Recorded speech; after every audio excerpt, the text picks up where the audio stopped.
നമസ്കാരം.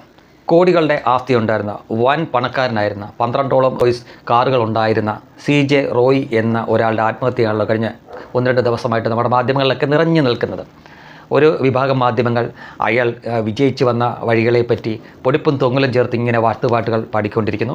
മറ്റൊരു വിഭാഗം മാധ്യമങ്ങൾ അയാൾ ആത്മഹത്യ ചെയ്തതോ അതോ കൊലപാതകമോ എന്താണ് ദുരൂഹത അതിൻ്റെ പിന്നാമ്പുറങ്ങൾ അന്വേഷിച്ച് ചെകഞ്ഞുകൊണ്ടിരിക്കുന്നു.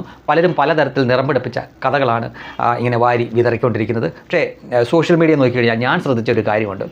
അതായത് കഴിഞ്ഞ ദിവസം വരെ, അതായത് ഇദ്ദേഹം മരിക്കുന്നതിന് തൊട്ട് തലേന്ന് വരെ ഈ യൂസഫ് അലി ഒഴിച്ചുള്ള ബാക്കി എല്ലാ മുതലാളിമാരും കുത്തക ഭൂഷകളായി കണക്കാക്കിയിരുന്ന കമ്മ്യൂണിസ്റ്റുകാർ പെട്ടെന്ന് മലക്കം മറിഞ്ഞ് ഇദ്ദേഹത്തിനെ മാലാഖയാക്കുന്ന ഒരു കാഴ്ച നമ്മൾ കാണുകയുണ്ടായി. CJ റോയ് എന്ന വ്യക്തി പെട്ടെന്ന് ഇരുട്ടി വെളുത്തപ്പോഴേക്കും അദ്ദേഹം മാലാഖ രൂപത്തിലായി.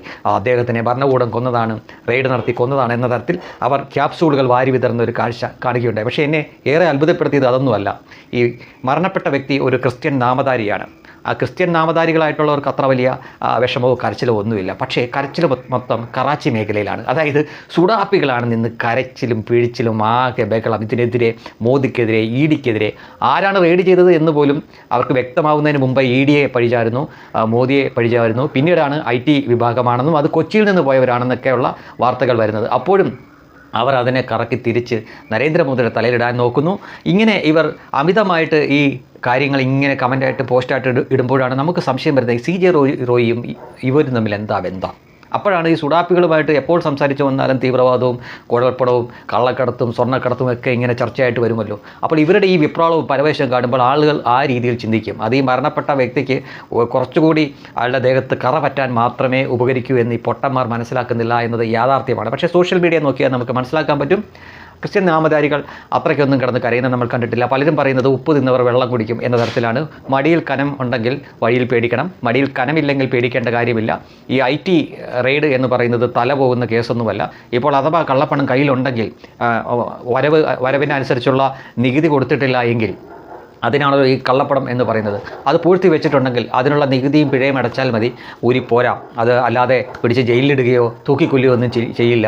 അപ്പോൾ IT റെയ്ഡിൻ്റെ പേരിൽ ഇവിടെ ആരും ആത്മഹത്യ ചെയ്തിട്ടില്ല.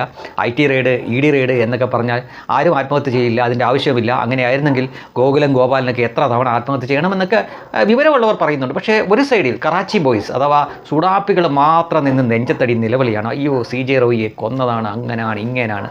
ഒരു കാര്യം നിങ്ങൾ ഓർക്കണം, ഇവിടെ ജോർജ് മുത്തൂറ്റ് അയാൾ കുറച്ച് വർഷങ്ങൾക്ക് മുമ്പ് ഡൽഹിയിലാണ് 7ാം നിരയുടെ മുകളിൽ നിന്ന് ചാടിച്ചാവുകയാണ് ചെയ്തത്. ഇവിടെ ഒരു വാർത്ത പോലും ആയില്ല. അയാൾ മരിച്ചു എന്ന് പറഞ്ഞു, അല്ലെങ്കിൽ ചാടിച്ചതെന്ന് പറഞ്ഞ പോലും വാർത്ത കൊടുത്തില്ല. കൊടുത്ത വളരെ ചുരുക്കം മാധ്യമങ്ങൾ കൊടുത്തത് ഈ ജോർജ് മുത്തൂറ്റ് അന്തരിച്ചു എന്നാണ്. അതായത് നമ്മൾ കാണുന്നവർ വിചാരിക്കണം, അല്ലെങ്കിൽ വാർത്ത വായിക്കുന്നവർ വിചാരിക്കണം സ്വാഭാവിക മരണം എന്ന് വിചാരിക്കണം. എന്നാൽ അദ്ദേഹം ആത്മഹത്യ ചെയ്തതാണ്, ചാടിച്ചതാണ്. പക്ഷേ അതിൻ്റെ പിന്നാലെ ഇങ്ങനൊരു ചർച്ചയില്ലായിരുന്നു, ഇത്തരം നിറം പിടിപ്പിച്ച കഥകളില്ലായിരുന്നു, അയാൾ ബിസിനസ് സാമ്രാജ്യം കെട്ടിപ്പടുത്തതിനെപ്പറ്റി വർണ്ണശബളമായിട്ടുള്ള വിവരണങ്ങളില്ലായിരുന്നു, ഒന്നുമില്ലായിരുന്നു. അതുപോലെ തന്നെ കപ്പോൾ ജോയി എന്ന് പറഞ്ഞ ഒരാൾ ഗൾഫിൽ വെച്ചും ആത്മഹത്യ ചെയ്തപ്പോഴും കുറച്ച് മാത്രമാണ്, വളരെ ഒതുക്കി മാത്രമാണ് ആ വാർത്തയും ഇവിടുത്തെ മാധ്യമങ്ങൾ കൈകാര്യം ചെയ്തത്. പക്ഷേ CJ റോയിയുടെ കാര്യത്തിൽ അങ്ങനെയല്ല. അയാൾ എന്തോ വലിയ മാലാഖയായിരുന്നു എന്ന തരത്തിലാണ് അവതരിപ്പിച്ചുകൊണ്ട് വരുന്നത്. ആയിരങ്ങൾക്ക് തലചായ്ക്കാൻ ഇടം കൊടുത്ത ഒരാളെന്നാണ് ഒരു ക്യാപ്ഷൻ കണ്ടത്. അപ്പോൾ ഞാൻ ഓർത്തു ഇതെന്തോ സംഭവം, കുറേ ആളുകൾക്ക് ഇദ്ദേഹം സൗജന്യമായിട്ട് വീട് വെച്ച് കൊടുത്ത് കാണും എന്ന ധാരണയിൽ വായിക്കുമ്പോഴാണ് ഇവർക്ക് റിയൽ എസ്റ്റേറ്റ് ആയിരുന്നല്ലോ ഇവരുടെ പ്രധാന മേഖല, ഫ്ലാറ്റുകളും മറ്റും വില്ലകളും മറ്റും നിർമ്മിച്ചു കൊടുക്കുക. അങ്ങനെ പണം വാങ്ങി നിർമ്മിച്ചു കൊടുത്തതിനെയാണ് ഇങ്ങനെ ഈ ഡെക്കറേറ്റ് ചെയ്ത് എഴുതിയിരിക്കുന്നത്, ആയിരങ്ങൾക്ക് തലചായ്ക്കാൻ ഇടമൊരുക്കി കൊടുത്ത ആൾ എന്ന്. അതായത് എന്തോ സൗജന്യം കൊടുത്ത പോലെയാണ് അവർ ക്യാപ്ഷൻ പോലും എഴുതിയിരിക്കുന്നത്. എന്താ പണം വാങ്ങിയിട്ട് എന്ന് പറഞ്ഞാൽ വെറുതെയാണോ? ലാഭകരമായ രീതിയിലാണ്, അയാൾക്ക് ലാഭകരമായ രീതിയിലാണ് അയാൾ ചെയ്തത്. അല്ലെങ്കിൽ ഈ 20 വർഷം കൊണ്ട് ഇത്രയും കോടി, 9,000 കോടിയുടെ ആസ്തി എന്നൊക്കെയാണ് പറയുന്നത്. അപ്പോൾ 20 വർഷം കൊണ്ട് ഇത്രയും വരണമെങ്കിൽ ഒരു വർഷം മിനിമം ഏതാണ്ട് 500 കോടിക്ക് മുകളിൽ ലാഭം ഉണ്ടായിക്കൊണ്ടിരിക്കണം. അപ്പോൾ ഈ ഒരു കച്ചവടം വഴി മാത്രം ആ ലാഭം കിട്ടണമെങ്കിൽ എത്രമാത്രം ലാഭത്തിൽ, എത്ര ഇരട്ടി ലാഭത്തിലായിരിക്കും ഈ വില്ലയും ഈ ഫ്ലാറ്റുകളും ഒക്കെ വിറ്റിരിക്കുക. അപ്പോൾ അങ്ങനെ ഒരാളെ പറ്റിയാണോ ആയിരങ്ങൾക്ക് തലചായ്ക്കാൻ ഇടം കൊടുത്ത എന്നൊക്കെ പറഞ്ഞ് വിശേഷിപ്പിക്കേണ്ടത്? കച്ചവടമല്ലേ നടത്തിയത്, അല്ലാതെ ചാരിറ്റി ഒന്നുമല്ലല്ലോ. അപ്പോൾ പല രീതിയിലാണ് ഈ മനുഷ്യനെ ഈ എന്താ പറയുക ഏഞ്ചലാക്കാൻ മാലാഖയാക്കാൻ നോക്കിക്കൊണ്ടിരിക്കുന്നത്. അതിനെല്ലാം കാരണം എന്താണെന്ന് ചോദിച്ചു കഴിഞ്ഞാൽ ഒരു റെയ്ഡിനിടയിൽ, ഒരു IT റെയ്ഡിനിടയിലാണ് അയാൾ ഈ സാഹസത്തിന് മുതിർന്നത്.